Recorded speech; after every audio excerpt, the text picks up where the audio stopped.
Welcome to the Mets Baseball Recap for April 22nd, 2021. As you know, yesterday I didn't finish watching the game, and I did that video, and yeah, the Mets lost. They let two more additional runs, 16-4, and it was bad. Today was a different story. Today was a very different story. But we do got to start with a down because the Mets did lose, unfortunately. And we lost in extra innings. And boy, oh boy, this is bad. This is real, real bad. So we're just going to dive right into it. We're going to start in the third inning because this is where all the major runs that the Cubs score happened. The Cubs scored 3 runs in the third inning. And they all started when you walk someone who is just trying to bunt the guy over. So that's a negative on the pitcher. Just, you gotta get the out. No, putting someone on base doesn't work. Followed by a walk. And I already said walks lead to runs.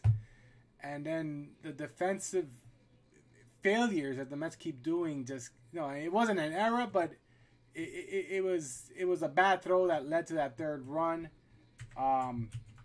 So just real bad.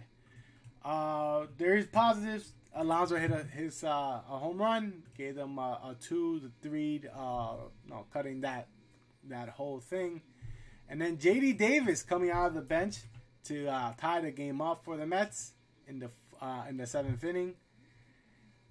But then the Mets defense continues to just fail them at one point during that 7th inning. And they're lucky they didn't come back to haunt them, but we're going to give it a negative anyway. The outfielders let a ball drop in between them. Conforto and Pilar we're not in the same page. Conforto looked like he was running, and Pilar said, well, you're running. I'm not going to keep going. I'll let you go.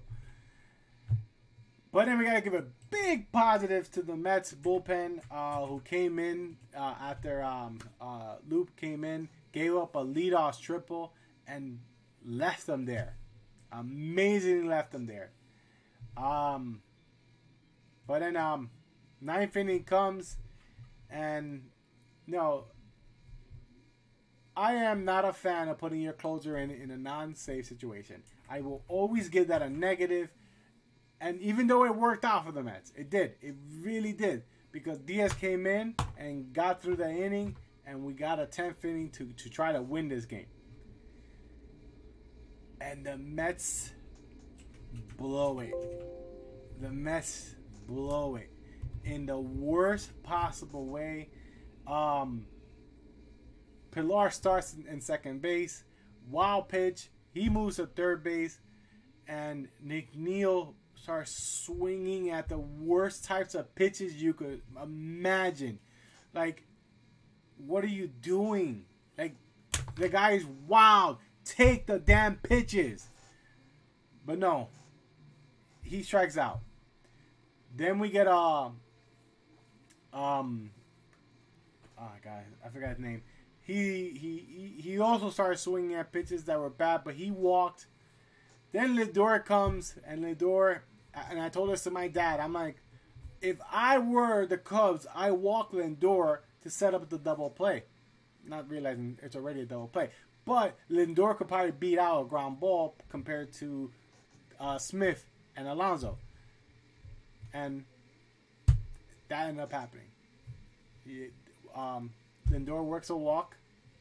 And then Smith, the guy is wild. And he swings at it was a strike. It was right down the pipe. But the Mets need to be more patient. And this is it. The Mets need to be patient. I don't know what their batting coach is doing. I don't know what anyone's doing. Don't swing unless you have a strike. That's my new rule. Because clearly the Mets love swinging at the worst type of pitches. At some point during this game, both Nimmo and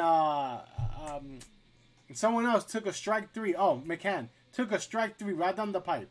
Like, what are you doing? You're swinging at balls and then you're taking strikes. You're not going to win ball games this way. The Mets offense was before that whole situation where we're like 1 for 6 with runners on scoring position. You can't win games this way. and your pitching is going to get you so far. And no, the Mets end up losing in extra innings. You know, it is what it is. You know, they can't hit, and the defense still has a problem. And if I'm manager, I'm sorry, but no one's swinging until they get a first pitch strike. Like, I don't care. I don't care who you are. I don't care the situation. I don't care if you're trying to think, well, he's been wild. Maybe he's going to throw a fastball. No, wait for your first strike. Because at this point, the Mets are being impatient. Completely impatient. And they're not getting good contact. And they're striking out a lot. And this is just terrible. Well, guys, let me know what you guys think. The Mets get swept by the Cubs. The Mets are back home tomorrow to take on the Nats or Phillies. The Phillies. I think the Phillies. Right? The Phillies. Hold on. I'm getting so confused because I'm trying to go to a game. Yeah, Nats. I knew the Nats. I'm trying to go to the Philly game in Philly for the Mets. But tickets are sold out. I'm not going to pay no crazy money for that. But I will be at the game this Tuesday. So with the Red Sox, that will be a fun game. But anywho, like I said, kind of annoying. The Mets are losing. And they're losing in the worst type of ways. But it is what it is, guys. Listen, we gotta be how would I put it? We need to just think positive. And as long as the Mets batting coach tells them, take a pitch, be patient, I think we could win some ball games because the Mets offense could start hitting some balls again. But no, just to show you, Alonso's 2-run home run came on a 2-1 pitch. My point is, when you work that count, you get better pitches. Not that you are, I'm going to swing at the first one because I think it's right down the pipe. And no, it's really a ball or a curveball, whatever. You got to be more patient out there. And I think the Mets are showing a lack of discipline and being overzealous and over anxious to try to be a hero. We don't need heroes. We just need you guys to hit. As long as you all hit, then you're all going to win. Well, that's all I got for today. I will be back tomorrow for Mets post-game live. No, that's the name of the Mets show. Mets baseball recap right here on WGZ Network. No, WGZ Media. Shoot. Anywho, have a good night, everyone.